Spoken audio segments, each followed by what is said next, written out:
ఆ బిడ్డలు, మా గిరిజన బిడ్డలు, మా ఆదివాసీ బిడ్డలు, మా లంబాడి బిడ్డలకు సంబంధించి, మా జాతిని సంబంధించి ఎంత అవహేళన చేస్తున్నారండి, ఎంత ఇబ్బందులు పెడుతున్నారండి. లగచెర్లలో మా లంబాడి బిడ్డలను చూసిలు కదా, మా బంజారా జాతి బిడ్డలను చూసిలు కదా, హృదయం ఉదారకంగా మారిన సంఘటనలు చూసిరు కదా, కన్నీటి పర్యతమైన దృశ్యాలను చూసిరు కదా. ఆ తర్వాత పూర్తి స్థాయిలో చాలా చోట్ల ఇవే జరుగుతూ వచ్చినాయి కదా. తెలంగాణలో ప్రశ్నించడమే నేరమా, ప్రశ్నకు ప్రశ్నే సమాధానమా, ప్రశ్నకు జవాబు కూడా ఉంటుందా? మీరు ప్రశ్నిస్తే జైలుకు వెళ్తారు, మీ మీద అక్రమ కేసులు అవుతాయి, మిమ్మల్ని రిమాండ్ తీసుకెళ్తారు.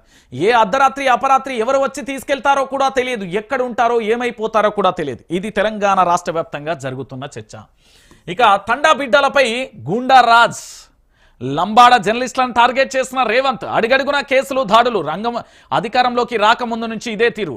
సేవాలాల్ మహారాజ్ ఫోటోకు అవమానం, అణచివేత ధోరణితో సాగుతున్న పాలన, పాలకుర్తి నియోజకవర్గంలో ఝాన్సీరెడ్డి అరాచకాలు, ప్రశ్నిస్తున్న జర్నలిస్టులపై దౌర్జన్యం, ప్రభుత్వానికి వ్యతిరేకంగా ఏ చిన్న వార్త వచ్చినా కూడా కేసులు. రాజ్ కుమార్ అరెస్టుతో మరొకసారి చర్చనీయాంశంగా మారింది. జర్నలిస్ట్ రాజ్ కుమార్ను అరెస్టు చేసింది జర్నలిస్టు సురేష్ బాబు, జర్నలిస్టు ఉపేందర్కు సంబంధించి కూడా ముగ్గురిని అరెస్టు చేసిల్లు. అంటే పూర్తి స్థాయిలో వాళ్ళని ఇబ్బంది పెడుతున్నారు. లంబాడ బిడ్డలపై సీఎం రేవంత్ రెడ్డి తీరు సరికొత్త చర్చకు దారితీస్తుంది. ఆ వర్గానికి రేవంత్ రెడ్డి అడుగడుగును అవమానిస్తున్నారని, వారి పట్ల విద్వేషపూరితంగా ఉంటున్నారన్న చర్చ జరుగుతుంది. సేవాలాల్ మహారాజ్ ఫోటోతో మొదలు పెట్టుకుని లగచెర్ల, లంబాడ జర్నలిస్టుల వరకు సీఎం రేవంత్ రెడ్డి ప్రవర్తన, ఆ వర్గం పైన, ఆయన తీరుపైన నిదర్శనమని పలువురు అంటున్నారు. ప్రభుత్వ తీరుకు నిరసనగా పోరాడుతున్న లంబాడ బిడ్డలపై దుర్మార్గంగా వ్యవహరిస్తున్నారని, తమ ఆకాంక్షలను అణిసివేసే ధోరణితో సీఎం రేవంత్ రెడ్డి పాలన కొనసాగుతుందని లంబాడి బిడ్డలు మండిపడుతున్న పరిస్థితి కనబడుతుంది. కాంగ్రెస్ ప్రభుత్వాన్ని ప్రశ్నించడమే పూర్తి స్థాయిలో కూడా నేరంగా మారిపోయిందా అంటే అవుననే సమాధానం వినబడుతుంది. రాష్ట్రంలో కక్ష సాధింపు చర్యలు నిత్యకృత్యం అయిపోయాయి. గొంతెత్తి ప్రశ్నిస్తే అటు రాజకీయ నాయకులు, జర్నలిస్టులు, ఇటు సామాన్యమైన ప్రభుత్వ ఆగ్రహానికి గురికాక తప్పడం లేదు. ఈ జాబితాలో లంబాడుల పేరుతో ప్రధానంగా వినబడుతుంది. లంబాడ బిడ్డలతో ప్రభుత్వం తీవ్రంగానే వ్యవహరిస్తుంది. కేసులతో బెంబేలెత్తడమే కాదు, అవసరమైతే 3rd డిగ్రీకి కూడా వెనకాడ భూమంటూ గమనార్హం. తాజాగా ఆర్జీటీవీకి సంబంధించిన రాజ్ కుమార్ అనే జర్నలిస్టు పోలీసులు అరెస్టు చేయడం సంచలనంగా మారింది. రేవంత్ సర్కార్కు వ్యతిరేకంగా వీడియోలు చేస్తున్నారని అర్ధరాత్రి 11 గంటలకు అక్రమంగా కూడా అరెస్టు చేశారు. అంటే పూర్తి స్థాయిలో కూడా తెలంగాణ ప్రాంత బిడ్డలందరూ కూడా ఆలోచించాలి. ప్రశ్నిస్తే అరెస్టులు అవుతాయి, ప్రశ్నిస్తే కేసులు అవుతాయి, ప్రశ్నిస్తే రిమాండ్లు వస్తాయి, ప్రశ్నిస్తే జైలుకి వెళ్తాయి. ఎన్నాళ్ళు ఈ నిర్బంధం కొనసాగుతుంది? ఎన్నాళ్ళు ఈ అప్రకటిత ఎమర్జెన్సీ కొనసాగుతుంది? ఎన్నాళ్ళు కొనసాగుతుంది? కంటి కనురెప్పగొట్టే అంతసేపు కొనసాగుతుందేమో. ఆ తర్వాత రాజ్యం మారితే, ఆ తర్వాత పరిపాలన మారితే, ఆ తర్వాత వ్యవస్థ మారితే ఏమైపోతుందో ఒకసారి ఆలోచించాలి. ఏం తప్పు చేసిరండి మా బిడ్డలు, మా బంజారా బిడ్డలు, మా లంబాడి సోదరులు ఏం తప్పు చేశారు? అంటే ప్రశ్నించడమే తప్ప వాళ్ళ పట్ల ఎందుకంటే ఇంత కుట్రపూరితంగా వ్యవహరిస్తున్నది ఈ ప్రభుత్వం?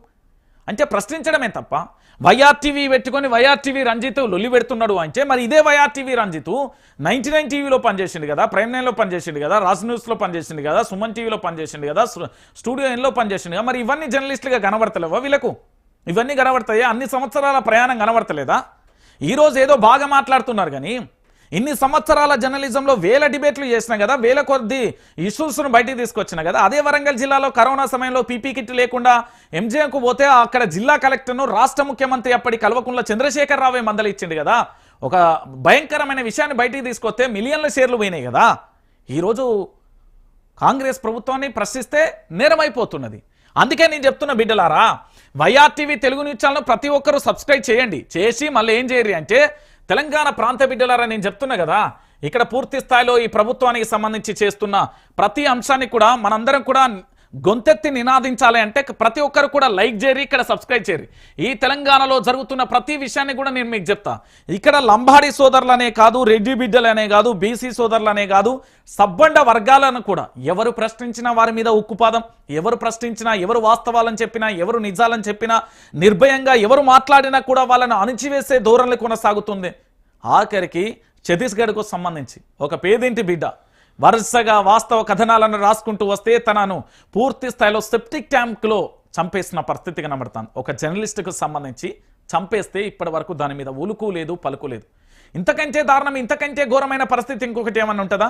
రోడ్డు కాంట్రాక్టులకు సంబంధించి దాదాపుగా 1200 కోట్ల ఏమో అవినీతి జరిగింది అని చెప్పే ప్రయత్నం చేస్తే అక్కడ అతన్ని చంపేసిన పరిస్థితి. కాంట్రాక్టర్ ఇంట్లో పూర్తి స్థాయిలో కూడా ఏంది అంటే ఎక్కడికక్కడ కాంట్రాక్టర్ ఇంట్లో సెప్టిక్ ట్యాంక్లో చంపేసిల్లు అంటే ఈ దేశంలో ప్రజాస్వామ్యం ఎంతున్నది, ఈ దేశంలో ఎట్లున్నది అనేది కూడా ఒక్కసారి మీరు అందరూ కూడా ఆలోచించాల్సిన విషయం. ఇంతకంటే దారుణమైన పరిస్థితి, ఇంతకంటే ఘోరమైన పరిస్థితి ఇంకేముంటుందండి తెలంగాణ ప్రాంత బిడ్డలారా? ఒకసారి మీరు అందరూ కూడా ఆలోచించాల్సిన విషయమే.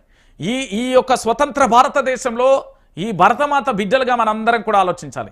ప్రశ్నిస్తే జర్నలిస్టుల మీద కేసులే కాదు, ప్రశ్నిస్తే జర్నలిస్టులను చంపేస్తున్న తరుణాలు కూడా కనబడుతున్నాయి. అంటే ఇంతకంటే ఘోరమైన పరిస్థితి ఇంకేమన్నా ఉంటుందా? మీరే ఆలోచించుకోండి.